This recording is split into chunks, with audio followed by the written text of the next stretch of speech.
Hollywood movie the Avengers এর চরিত্র Loki সেজেছেন Rahima, তাকে সহায়তাকারী বড় বোন ফাতিমা। আর লিরা সেজে এসেছে মনস্টার হান্টার ভিডিও গেমসের চরিত্র নার্গাচুগা।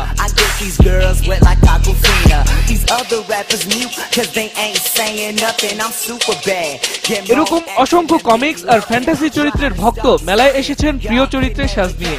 আর এই আয়োজন হাজারো দর্শনার্থীদের দিয়েছে অপার বিনোদন। এবং সব ক্রাইম থেকে শহরকে মুক্ত করতে, শহরকে বাঁচাতে আমি ব্যাটম্যান। আমি এটার গেম খেলেছি, এটার অ্যানিমে দেখেছি, আই লাইক দিস ক্যারেক্টার আ লট। তৃতীয়বারের মতো আয়োজিত ঢাকা কমিকনে দল বেঁধে বন্ধুত্বের হইচই ছিল গেল 3 দিন। ছোটবেলার কথা মনে পড়ে যাচ্ছিল যে কমিক ক্যারেক্টার, কখনো চিন্তা করি না যে রিয়েল লাইফ এরকম ক্যারেক্টার দেখবো। কার্টুন ক্যারেক্টার যতগুলো আছে মোটামুটি সবাই এখানে চলে আসছে। আজকে ওকে নিয়ে আসছি, ও তো একেবারে মানে অবাক হয়ে গেছে এইগুলো দেখে। 2012 সালে অনেক দ্বিধা নিয়ে এই আয়োজন শুরু করেছিলেন দুই বন্ধু সাদি রহমান আর সাইদ আবু ইউসুফ। অভাবনীয় সাফল্যে 3 বছরের মাথায় এই আয়োজনের পরিসর নিয়ে নতুন করে ভাবতে হচ্ছে তাদের। বিশাল বড় একটা পজিটিভ প্যাথ আছে, সো তখনই আমরা চিন্তা করলাম যে বড় করে করতে হবে। তারপর লাস্ট ইয়ার আমরা একটু যমুনা ফিউচার পার্কে করেছি, ওই সময়ও গিয়ে দেখি যে আমরা না মানুষ জায়গা দিতে পারি নাই। এখন আমরা চিন্তা করছি যে হয়তো নেক্সট ইয়ার আমরা স্টেডিয়ামে করব।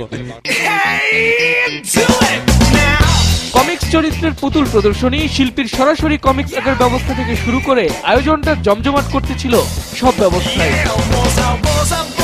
রুহুল জয়, মাছরাঙা সংবাদ, ঢাকা।